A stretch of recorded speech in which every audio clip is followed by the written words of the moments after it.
a veces la discusión y las argumentaciones que suceden en ese interín son muchísimo más constructivas que la propia moralidad. Si tú no integras todo esto a tu quehacer educativo, entonces tú no eres un docente del siglo XXI. La actitud de nosotros hacia esta invasión está planteada en cómo se plantean las cosas en las redes sociales, de a favor o en contra.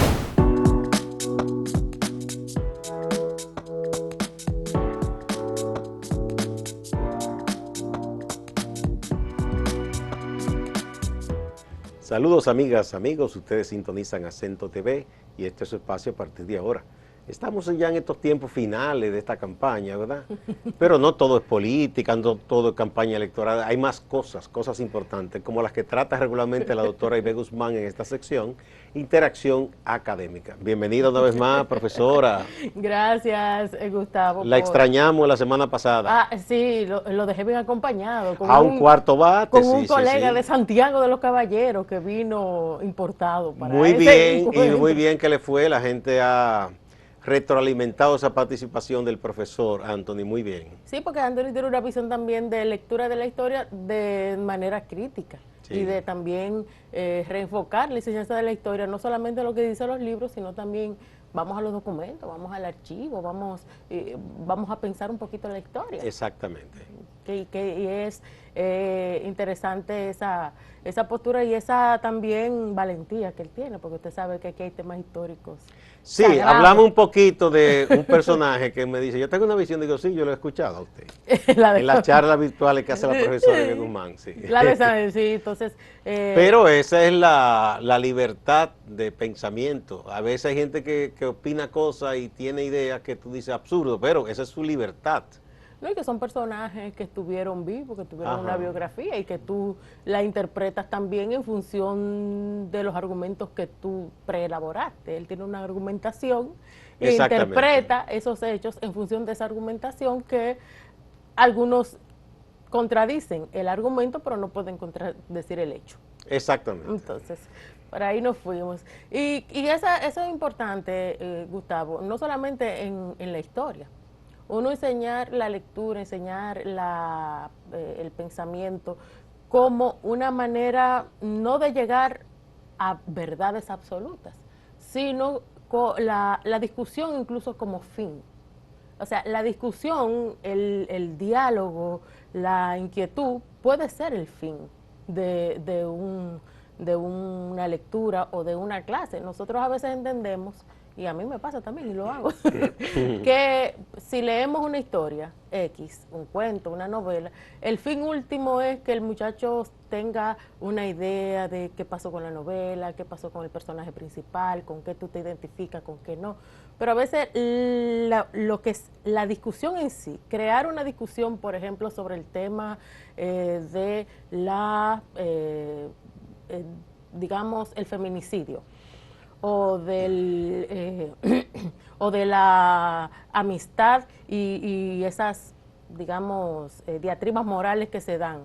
¿Qué tú harías por un amigo? Si tu amigo es un ladrón, tú lo cubrirías. Y entonces, ¿y hasta dónde llega la amistad y hasta dónde llega la moral? Esas discusiones son a veces más enriquecedoras que llegar a una conclusión final. Y uno quiere como maestro siempre como ir acelerando los procesos para que quede una especie de moraleja, de que no matar o no traicionar o no tapar lo mal hecho, pero a veces la discusión y las argumentaciones que suceden en ese interín son muchísimo más constructivas que la propia moraleja. Y sobre todo, profesora Ibe Guzmán, yo creo que cuando el profesor logra con este tipo de ejercicio, ¿verdad?, en una aula, con ese intercambio con los estudiantes, que a ese estudiante se le despierte ese espíritu de preguntar, de indagar, de investigar, eso es un logro importantísimo. Yo le decía fuera de cámara, a propósito de algunos profesores que uno ha tenido, cuáles hacían que uno pensara más allá del texto, si era un texto de historia, de filosofía, o sea, esa capacidad analítica de uno, como decía Germán Gess, preguntar siempre, cuestionarse siempre, dudar siempre. Sabe que la semana pasada yo estuve en un encuentro con mis estudiantes que son de Derecho en la universidad y dije, quiero que hablemos de lo que ustedes quieran. Incluso, pero yo tiré, usted sabe que yo tengo una pequeña obsesión con la inteligencia artificial en el aula. Sí, yo siempre, pero porque quiero saber genuinamente qué ellos piensan. Yo quiero saber cómo la usan, yo quiero ver qué es lo que pasa en la mente de una persona que le endilga su capacidad de pensar, porque para mí es una aberración, pero ¿por qué para ellos no lo es?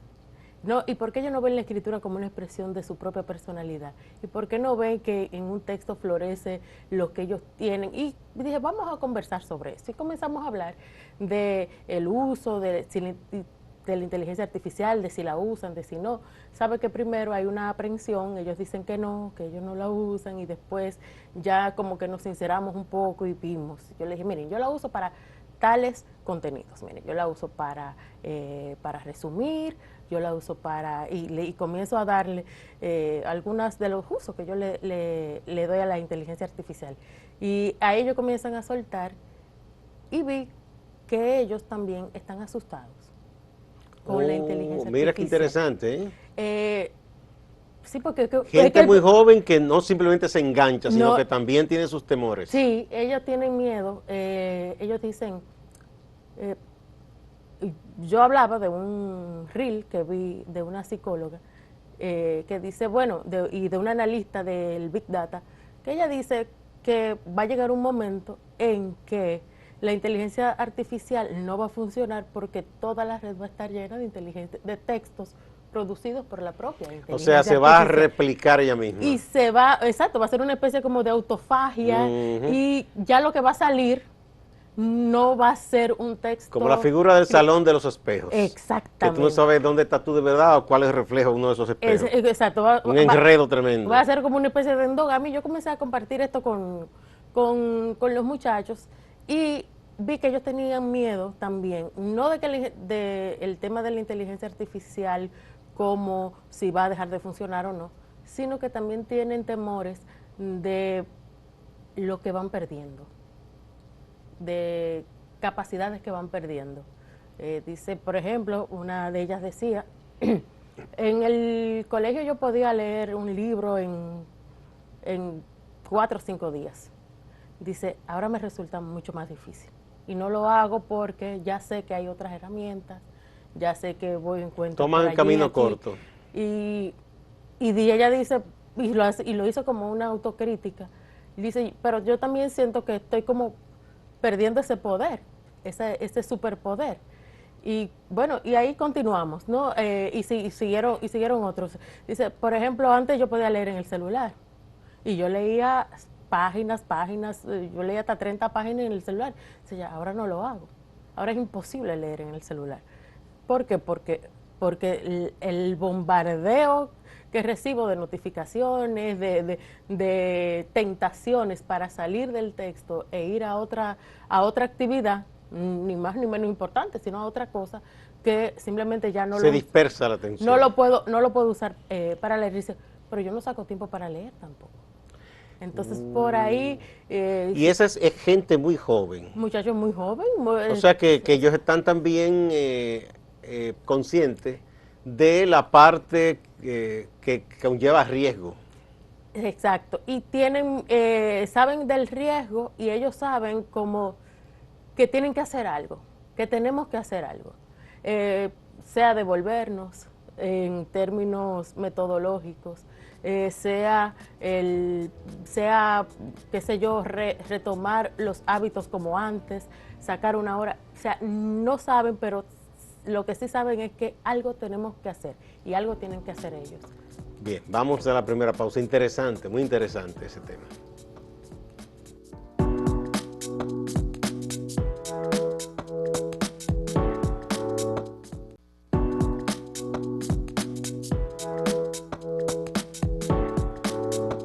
Interacción académica con la doctora Ibe Guzmán, la profesora Ibe Guzmán, que hoy nos está ayudando a reflexionar y a comprender todo este tema de la irrupción de la inteligencia artificial y, contrario a lo que uno piensa, la profesora tiene una experiencia con sus alumnos de que aún los más jóvenes es verdad que se montan sobre esta facilidad tecnológica, pero al mismo tiempo ya esos más jóvenes están reflexionando de los peligros que para ellos mismos, como futuros profesionales, conlleva el desarrollo y el uso de la inteligencia artificial.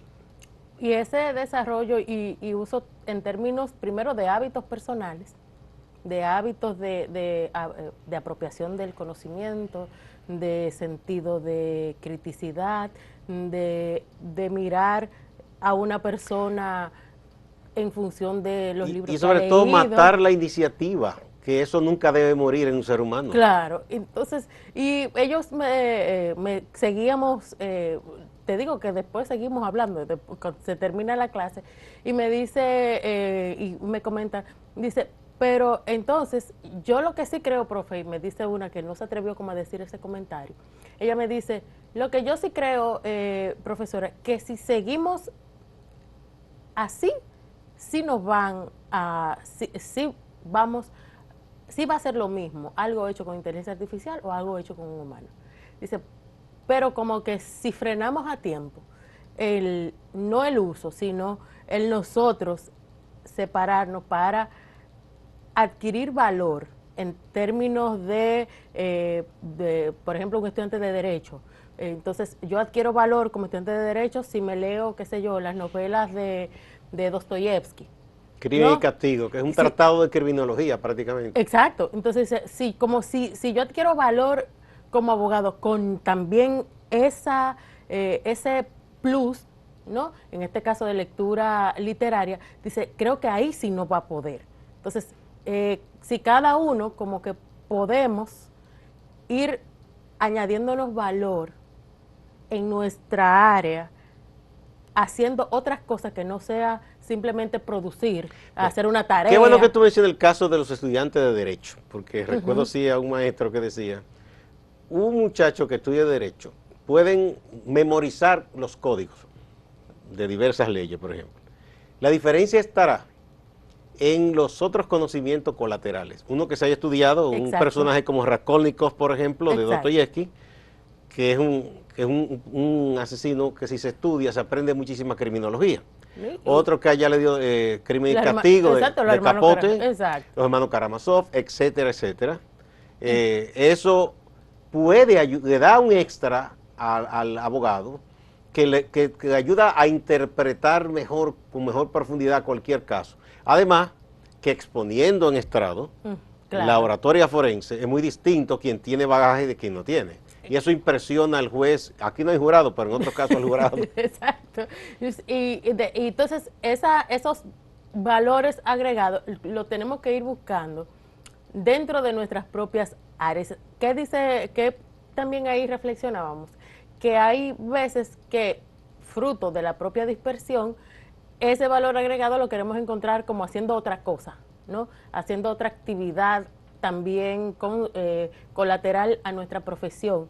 Y es lo contrario, es profundizar en mi profesión para agregarme valor por la profundidad del conocimiento o la aplicabilidad que tiene el conocimiento que yo le puedo dar, el giro que yo le puedo dar a lo que sé en función de todo lo que leo, de todo lo que consulto, de todo lo que investigo, ¿no? Entonces es de ahí, y de ahí salíamos con esta reflexión, porque lo que más me preocupa de todo es la posición institucional de las universidades y de las escuelas.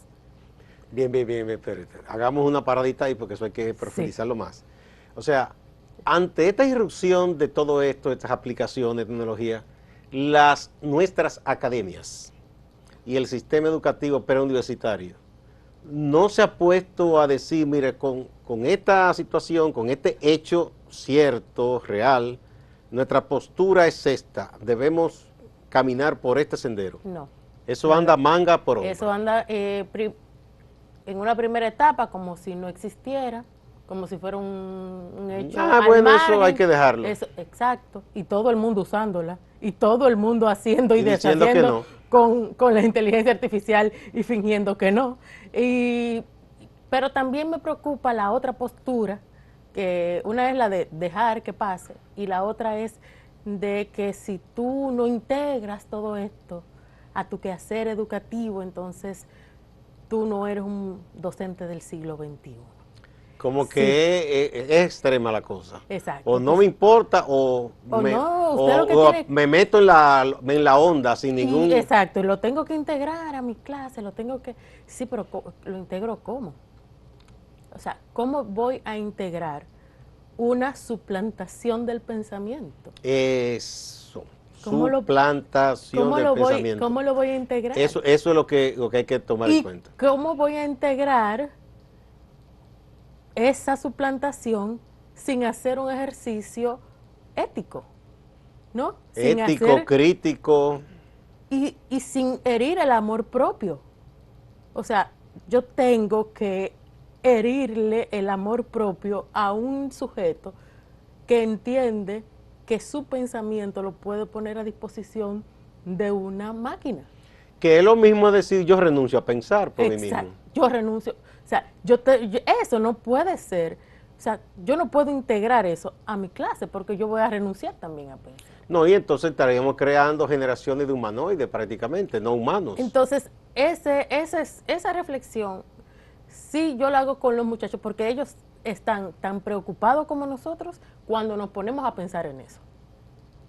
Porque también ellos saben perfectamente montarse en la onda de que esto no está sucediendo, aquí no pasa nada, y lo que hacemos es que tomamos el camino más corto y la vía más fácil para superar digamos, las exigencias académicas, ¿no? Entonces, yo creo como que si no nos ponemos a pensar un poquito más críticamente sobre cómo lo integramos, yo sí veo un poquito sí me asusta un poco. Dos cosas me vienen de inmediato a la reflexión con lo que tú estás planteando, Iber. Primero, que lo tecnológico no es puramente tecnológico.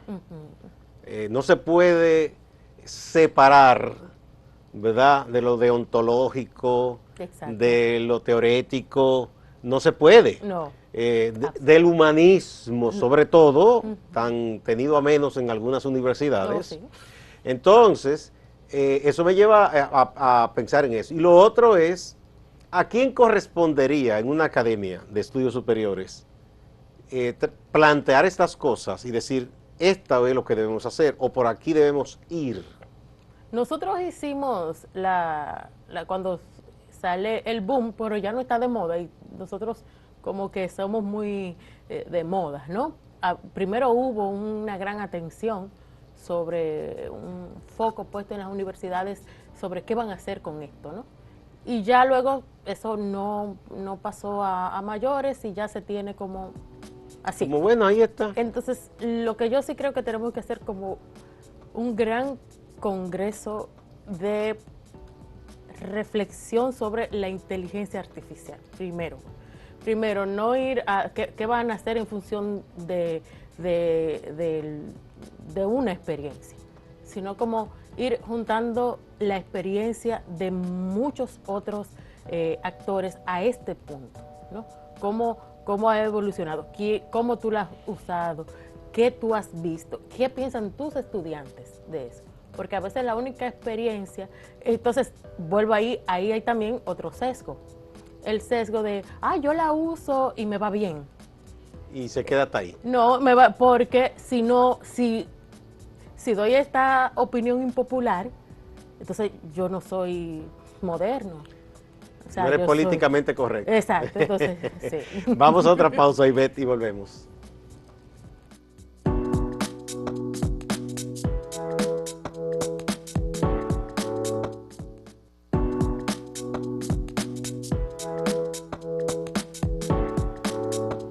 Interacción académica con la doctora Ivette Guzmán. Tema fascinante, doctora. Maestro, mire, este tema es fascinante y me tiene hundida en múltiples pesadillas y preocupaciones. Hasta pesadillas. Sí. Para ir como poniendo viñetas, ¿no? Conclusivas a esta conversación. Lo primero es que los textos generados por inteligencia artificial están invadiendo nuestras aulas.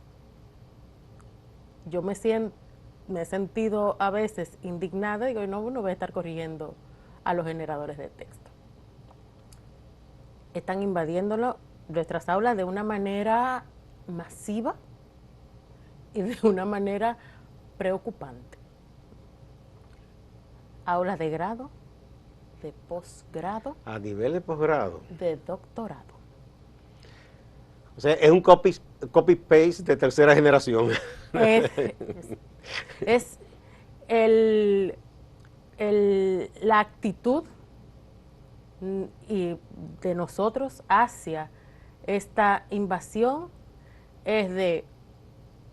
está planteada en cómo se plantean las cosas en las redes sociales, de a favor o en contra, ¿no? Blanco y negro. Entonces, si tú no la usas y la tratas de integrar al aula, eres atrasado, o te niegas rotundamente a usarla y no puedes,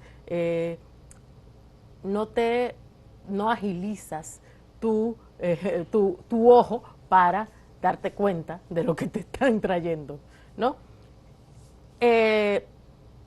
Las posturas de las academias todavía no está clara frente al fenómeno. Y la postura es de hacer pensar que es otra herramienta más. Y no lo es. No es otra herramienta más. Es una... o no lo usan nuestros estudiantes, ni nuestros maestros, ni nuestros estudiantes de maestría ni doctorado como una herramienta. No es una herramienta, es una, digamos, es una persona que le hace la tarea. Eso es en la academia, pero fuera de ahí, También. Cada día ve uno más, incluso escritores laureados, que admiten que escribieron hasta una novela con la inteligencia artificial. Entonces yo digo, estamos renunciando a una de las cualidades más valiosas del ser humano, que es la creatividad. Exacto. O sea, y la capacidad de organizar un pensamiento crítico, de hacer un ensayo, por ejemplo, de hacerse su propia concepción de algo. Estamos renunciando a eso. Y en esa renuncia estamos perdiendo poder sobre nosotros. Yo no sé si eso con el tiempo va como a reducir la capacidad mental de las personas. Porque... creo, bueno, mis estudiantes decían que se sienten más incapaces que cuando estaban en el bachillerato. Claro, porque es más fácil decir, abre esta llavecita, ya, resuelto. O sea, soy ahora menos capaz de concentrarme una hora para realizar una tarea, o para leer una ley, o para leer una novela, para leer un tratado, para buscar soluciones metodológicas en una asignatura de metodología de la investigación, que antes. O sea, soy ahora más incapaz cuando debiera ser lo contrario. Entonces, creo que estamos a tiempo, un poco. Bueno, ahí tendría que hacerse lo que usted dice. Y de sincerarnos. Un gran congreso, una gran discusión, un gran debate. Yo creo incluso que eso debería ser más allá de una academia. No, exacto. Es que creo que deben ser las universidades con el liderazgo del MESIT incluso, porque esto es un tema nacional. Es un tema nacional y de todos los sectores. Sí. Y son nuestros, o sea, son nuestros muchachos. ¿Cuánto va a impactar todo esto? Habría que pensar, como usted dice, todos los sectores. Por ejemplo, la clase patronal en determinados servicios debe cuidar que con el tiempo no le metan gato por liebre ahí. y ya luego no vamos a saber cuál va a ser el gato y cuál va a ser la liebre. Ese es un problema. Sí, porque estaba mirando un taller de inteligencia artificial donde ponía la inteligencia artificial que los soldados nazis había mujeres y había negros, porque entonces la programación a esa inteligencia artificial le dijo que tenía que ser más inclusivo. Imagínese usted, los nazis inclusivos. Entonces, Los nazis inclusivos. como le dijeron eso, entonces ella lo aplicó, la inteligencia artificial, a todos los textos que ella tenía. Mira, aquí hay una de las cadenas de televisión que está utilizando una presentadora de noticias creada con inteligencia artificial. Yo no lo había visto, me puse a verlo, y es curioso. Lo primero que es chocante, porque la creación que hicieron de una muchacha, lo que parece una muchacha de Moscú. Sí, unas rubias o azules. No parece dominicana para nada. Eso es lo primero que choca. Yo digo, ahí no fueron inteligentes en lo que le pidieron a la inteligencia artificial, porque debió crearse una con el fenotipo dominicano. Exacto. Iba a ser más creíble. Pero entonces, cuando nos vengamos a dar cuenta de todo el daño que hizo o de todo lo que pasó con la inteligencia artificial y de todos los empleos que quitó o lo que va a pasar, creo que ya tendríamos un déficit de empleomanía y de, y recursos humanos con capacidad, por Dios. Sí, cuando ya se ven a dar cuenta que la inteligencia artificial no lo hace todo, entonces ya va a haber 500 despedidos. Da que pensar, da que pensar. Me acuerdo de la novela última de Moneda Grande que habla de un dominio tecnológico que derivó en una dictadura. Entonces, exacto, y por ahí vienen otras cosas también, Gustavo. Sí, bueno, después vendría todo lo de tema político, social. Muchas gracias, Ivette, siempre aguda y lúcida, profesora Ivette Guzmán. Muchas gracias a ustedes, amigas y amigos, no se vayan, que hay más en Acento TV y Acento Portal.